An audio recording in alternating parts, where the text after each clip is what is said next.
In this episode, I want to try to make the case again for learning the overhand throw bag toss. I did an episode a few weeks ago, maybe a month ago, and in the comments a few people really pushed back on the overhand throw and suggested the underhand is way better.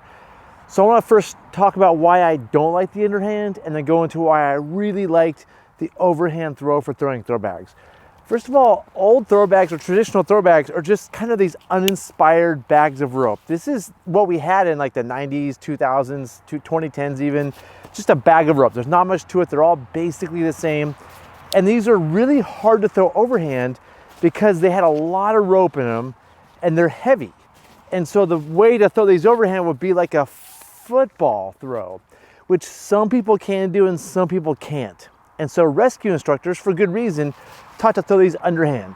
And the way you do it, you just stand there, somebody goes by and you go rope and you throw the bag. It's like throwing a water balloon or something, making an underhand. You can throw two hands, I guess, but you basically just stand there and you go like this, throw the rope, and hopefully it makes it. And this is how I threw throw bags forever. And here's another example of that same throw bag, same thing, just a bag of rope that does a similar type throw. And I took an IRF test whenever I took that 8-10 years ago, and I found that my accuracy with a moving swimmer wasn't that great. I passed, but I was struggling a little bit. I caught the swimmer sometimes, not others. And I really wanted to perfect the IRF test. So I practiced a lot of different things. And I did it underhand, of course, just like that rope. But then I tried a modern throw bag. And I tried throwing it overhand under suggestion, which I was against change, like all of us. If we learn things a certain way, we're like, no. I was taught this way by somebody I like, respect, look up to. I can't learn a new technique. But I thought, you know what, I'm gonna try this. And a modern throw bag, instead of having just like a closed off end, has something you can grab. And newer throw bags, people, I think the thinking back then was always like, you have to have 75 feet of rope. And I think a more modern thinking is, have the longest rope you can throw. So if you can't throw 75 feet, why have 75 feet? If you're weak, maybe go for like a 50-foot bag because you can throw 50 feet. If you're not strong and you can only throw 50 feet and you have a 75-foot long bag, you're gonna throw it like 30 and you're gonna put all your might into it and be not accurate. So anyway, here's a modern throw bag. And I've tried a bunch of different techniques. I started football throwing because I like football throwing. And I was pretty set on that for a while. And then I tried what's called the tomahawk. And the beautiful thing about this method is if there's a swimmer out there, if you're looking at them like this, like your hips are up towards them, you can throw towards them. But if you put 1 foot forward, pointing to where they're at, you point your arm where they're at, you take the rope back. This isn't a football throw. This is just simple overhand rope. It generally goes to them pretty accurately.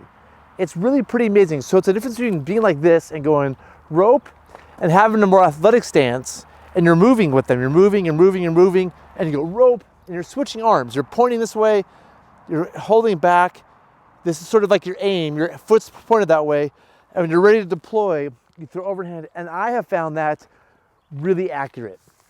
And the pushback I'm getting and what I'm hearing is good stuff. A lot of it is like people aren't strong throwing like that. And that there's some truth to that, but it's definitely more accurate. And so if you're not strong throwing like this, I would suggest trying a lighter bag.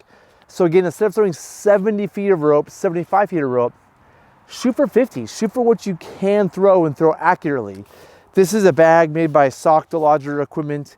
It's a light material, it's a smaller rope, and this thing just zips out. When I have it, I just grab it, and I just, same thing, I'm gonna throw towards the camera. I'm not gonna hit the camera, I hope. But foot's forward, I'm tracking the swimmer, and I'm ready to throw rope. And it throws right down that line. The reason I like this so much is because you're throwing it directly to them. A lot of times I see people, especially not practice throwing underhand, they let go here or here. And so the one problem with underhand is you have to let go at the exact right time. And you have this momentum that's like angular momentum, and timing is hard. So if you're not practicing it, and I see this in the field a lot, people go down or straight up. Whereas if you're going like this, it's going to at least go out into the river. So those are my thoughts. I hope I get some more great comments, have conversation about this. I just wanted to expand on what I'm thinking and why I'm such an advocate now for learning the overhand throw. And not to say I always do the overhand throw. The other day I needed to throw a throwback. Somebody was like 12 feet away and I want a nice little, I lobbed it to them. Just nice little calm like rope. But if I need to go 30, 40, 50, 60, 70 feet and be accurate, I just don't believe underhand is going to be that accurate and that consistent. Whereas I really believe in this whole leg forward, have an aim, cock back, and just whip it, I feel like can be consistently accurate. So as always, leave comments in the comments section. Let's have a conversation. This is change. This isn't what we've been learning for 30 years. This is change. I know some of you are gonna have feedback, have problems with this, but I would just ask that you have an open mind and try it. And go on the river and like actually try throwing a moving swimmer if you're willing to, and try these different techniques and see what works best for you. Thanks for watching. See you next time.